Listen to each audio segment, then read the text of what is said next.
All right, what percent of the stuff on your baby registry list do you think you actually really need? I know personally, I haven't had a baby, last babies were born 5 years ago, and things changed so much in the baby registry world. So 2 of the gals on my team picked 20 items from a new baby registry list for me, and I'm gonna share my thoughts on them, not really knowing a lot about what I might pick if I were having a baby today. Okay, so they built my registry on Babylist. I don't know a ton about Babylist. It wasn't around when I was having my babies, but I have written some articles for them about baby-led weaning, and I think their gear director is amazing, baby-led weaning mom. So I like them as a source of information because they cite credentialed feeding experts in their nutrition-related articles. All right, first up, LV Curve manual silicone breast pump. Breast pumps have come so far. I had my first baby 8 years ago and there was like 2 options that my insurance would pay for. I think anything that helps you pump, especially if you can pump on the go, is so amazing. I used to pump in the car. Actually got pulled over by a cop while pumping once. Just super embarrassing. I was covered, but he was very embarrassed about it too. Thankfully, he didn't give me a ticket. You are not supposed to pump and drive though. Next up, reusable food pouches. I don't dislike pouches. I think in a pinch, pouches can really help out. The way I don't like babies sucking on pouches though, that's for sure. Put the stuff from the pouch into the bowl, put it on a preloaded spoon and your baby can feed themselves. But if you're into making your own purees for those first few days of baby-led weaning, I think a reusable pouch is a good idea.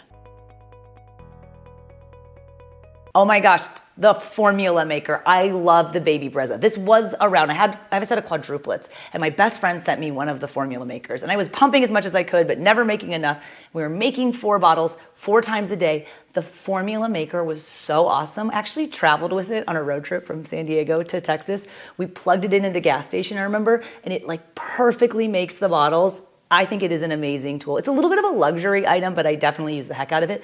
And I remember I burned the motor out of 2 of them and they sent me more. So it's a really nice company, I think. They got me a sippy cup box. So we don't need sippy cups. You can skip the sippy cup. You guys, sippy cups were designed by parents, for parents only. The only thing a sippy cup does is prevent spills. They are not developmentally appropriate. They promote the delay of your baby's feeding and speech milestones. They promote tooth decay and overconsumption. I would remove the sippy cup items from my registry. Oh, a high chair, a portable high chair. I gotta learn more about this one. Hang on, please hold. I have a list of portable high chairs that I like, but I don't know. You guys, am I gonna like this one or not like it? I don't think I'm gonna like this one. There's no footrest on it, okay? The point of a portable high chair is that you can put it on an adult chair and then adjust it to a certain level so that your baby's feet can be resting flat. See those feet dangling like that? We do not like that. That is not a safe feeding situation. So any portable high chair you're looking at, make sure it's one where you can get your baby's feet resting flat on a solid foot plate. We don't want any dangling legs. Oh, all right. Spoutless 360 cups. Also, don't love these. They're just like sippy cups. I know they say they're dentist approved, okay? But all they do is prevent spills. And these cups, I remember I got one for my oldest. So I was like, I'm gonna figure this thing out. You literally have to push the top of the spoutless cup down with the top of your lip and then suck out with your bottom lip to extract the liquid. That is not the motion that we want babies learning how to drink when they're drinking out of an open cup. Open cup is what we want. We don't want the spoutless ones or the sippy cups. Teach your baby how to drink from an open cup. It's so easy. They're just doing this to get my goat. Silicone mesh feeder bags. Okay, these products that say that they reduce the risk of choking have absolutely no science or evidence behind them. Your baby can eat soft pieces of fruit. You guys don't have to shove it in a silicone mesh bag that your baby then sucks it out of. I don't like products like this because they give a false sense of security to parents. I will gladly show you how to make real foods safe for your baby. You don't need to go buy a lot of gear and contraptions that are putting weird textures in your mouth like silicone. Babies don't eat silicone mesh bags. Don't teach them to put them in their mouth. The other problem with these mesh feeders is it says all over the packaging that they're not to be used for babies that have teeth. However, what do? You throw the package out, then your baby gets a tooth, then you give them the mesh feeder, they put it in their mouth, they pull it. I personally have known babies who have extracted their baby teeth from these products. So not only are they unnecessary, but they can also be dangerous.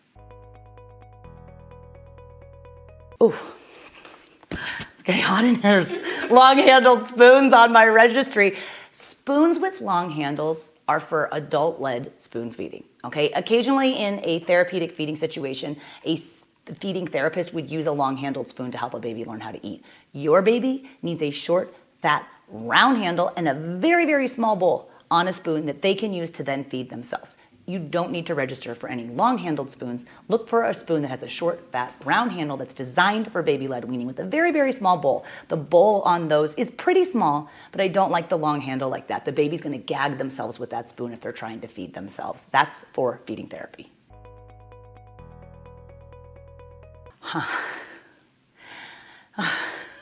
Because this is fun. Okay, a baby food maker. The baby food maker brands have asked, can you please show how to make baby food? Like, I show how to make baby food all the time. You guys do not need to buy an expensive, oh my gosh, this one is almost $200. A baby food maker, you guys, if you have a pot and it has a lid and you have water, you have everything you need to make baby food. Please, you do not need to spend money on a baby food maker. You're only gonna use this probably for a couple of days. I teach a purees for a few days approach. Like, if you have $200 to blow on 3 days of feeding your baby, that's fine. I suggest a pot with a lid on it and water instead. Oh, okay, some bibs. I like the idea of bibs for starting solid foods to help maintain or minimize the mess. The goal is not to prevent the mess, but I don't like those heavy silicone trough-like bibs. The trough, first of all, acts as a barrier where your baby can't get up to the table. It also limits their full range of motion. They need to be able to cross their midline. Those really stiff silicone bibs, they get in the way and they impede your baby's full range of motion. On top of that, some of those bibs can weigh up to a pound. That might not seem like a lot to you, but to your baby, it weighs them down on their neck and it's causing discomfort at the very time where we want them to feel comfortable and able to move and reach all those foods. So I like a lighter weight, waterproof material. We don't like the big bibs that like are huge tents and cover all the tray. But a simple waterproof bib, it doesn't need to be silicone and heavy, and it definitely doesn't need a trough because you want your baby right up there at the table eating meals with you. Oh, they put a Tripp Trapp chair on my registry. I love the Stokke Tripp Trapp chair. It's one of my favorite chairs for baby-led weaning. Actually, I have 7 of these for my own kids. The Tripp Trapp chair has been around since 1972, so there's tons of them in circulation. I love this chair because it was designed with the baby in mind, right? Peter Opsvik designed this chair so that his child at the time could be pulled up to the table and join in family meals. So this is one of my favorite chairs. I love that it has an adjustable foot plate. I kind of hate that it requires tools to adjust the height of the footrest, but this is an awesome, awesome chair if you're looking for a high chair for baby-led weaning.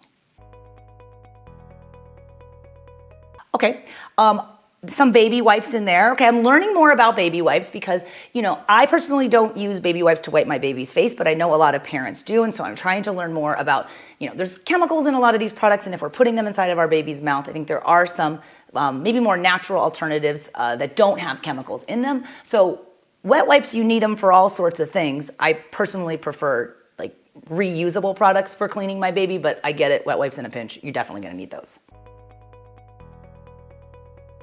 Oh, the Very Hungry Caterpillar board book. Okay, love Eric Carle, R.I.P. He is, I think, such an amazing author. I love his illustrations, and I just love the idea, the rainbow and the carnival of foods, all of the different foods that babies can eat. I also love board books because they're a little bit more indestructible, but I am a big Eric Carle fan, so I'm glad this is on my registry. Oh. This new. Clocking in at, a cool $1,700 to help your baby go to sleep. This was not around when I had all 7 of my children, and they all lived without a snoo, and I know lots of families who raise very happy, healthy babies and don't need a very expensive bassinet. I think if you have access to one, or you're renting one, or someone hands you down one, that's awesome. But I do just think it's a lot of money, and it sets parents up for so much anxiety around sleeping. My goal is always to simplify the developmental stages your baby is gonna go through. We can do that in a way that is affordable, especially with regard to feeding. I'm certainly not a sleep expert, but if I had a baby today, I just don't think I would be interested in a $1,700 product to try to get them to sleep. I did it for free. Oh, the Baby Banana Teether and Infant Training Toothbrush. I bought this for my oldest daughter. This one's pretty old. I don't know a lot about brushing teeth other than the dentist says you're supposed to do it for your baby. I'm like, but they don't have any teeth. But you are supposed to do it. And it is a good idea to start establishing oral care early on in your baby's development. So if you have the time and the capacity to brush your baby's gums, more power to you. Oh. A floor seat, whose name shall not be mentioned, that has a tray on it that is not designed for feeding. Please do not feed your babies in floor seats. floor seats are not safe for babies to eat in. The only situation in which a floor seat is approved or is recommended by pediatric physical therapists is if your baby has hip dysplasia, so they're in a brace. We know some babies who are in these braces for up to 23 hours a day. The seat that's called the up seat, that is approved for hip dysplasia. But the other seats, the containers to put your baby in, they're really not necessary. And I think when they put the tray on it, they give the inclination, parents think, oh, maybe I can feed my baby in that. If your baby's feet are sticking out, they're not resting flat on a solid foot plate, it's not a safe chair for your baby to eat in. My other problem with these containers is that it gives parents the idea that their baby is sitting independently on their own when they're not. Do simple sitting exercises with your baby as they're approaching the 6-month mark so they can show you that they can sit on their own. You don't have to dump them into an expensive container seat. Oh, okay, these snack catchers. I think this is a trick question from Caitlin and Lauren because I don't like snacks for babies. I get that some families have to have snacks. If you are traveling, I definitely think snacks are essential, but your baby does not need snacks. So when you get into preschool, snacks become all but inevitable. I remember the preschool teacher telling me, like, you have to send snack for your kids. I was like, oh my gosh. But hold off on snacks for as long as you can, especially when your baby gets to that 12-month mark. They're getting most of their nutrition from food. They're eating 3 meals a day with infant milk in between. You just don't need snacks. I don't like the products that are made out of plastic. Some of them, when you put your hand in there, the babies can cut their hands. So I always look for 100% food grade silicone in the products that I'm selecting that I'm going to feed my babies out of. Do try to stay away from snacks for as long as you can. You can do it. Snacks do not have to rule your life. Oh, organic vitamin D drops. All right, so if your baby is exclusively breastfed, the American Academy of Pediatrics does recommend that you supplement with 400 IUs of vitamin D a day starting in the first few days of life. Personally, could never remember to do the vitamin D drops, but it is true that breast milk doesn't have as much vitamin D as formula. With formula, you don't have to worry about it, okay? But breast milk is perfectly sufficient to meet your baby's needs, although getting vitamin D drops that you like, that are easy for your baby to, for you to administer to your baby is a good idea. Find a brand that you like. Oh, this is cool. Babylist has the Easy Peasy First Food Set in oat. So it's like this kind of cream color, which I think is absolutely beautiful. I believe it's exclusive to Babylist. I love the Easy Peasy First Food Set. It's one of their tiny bowls, a 2-pack of their tiny spoons, and a tiny cup. It's all you need to give your baby a safe start to solid foods as far as gear goes. So I think this is a great product. Like, if there's one thing that I would say, like, definitely keep on the register, or you could only register for one thing and it had to do with starting solid foods, I would get the First Food Set.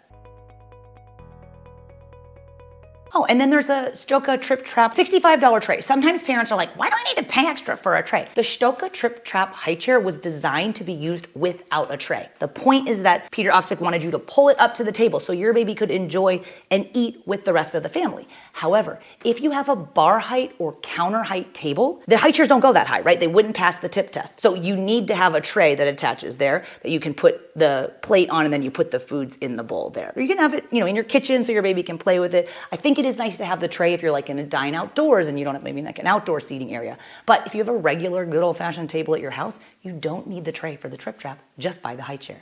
Okay, well, that was super fun. I saw some new things that I didn't know were out there. I'm definitely not having any more babies, but I would love to help any of you guys register for feeding gear if you are interested. And if you want to learn more about giving your baby a safe start to solid foods, be sure to click subscribe to this channel. Get notified every time new videos are live. Hit me up in the comments. Let me know what item on your baby registry list related to feeding you either loved or didn't love.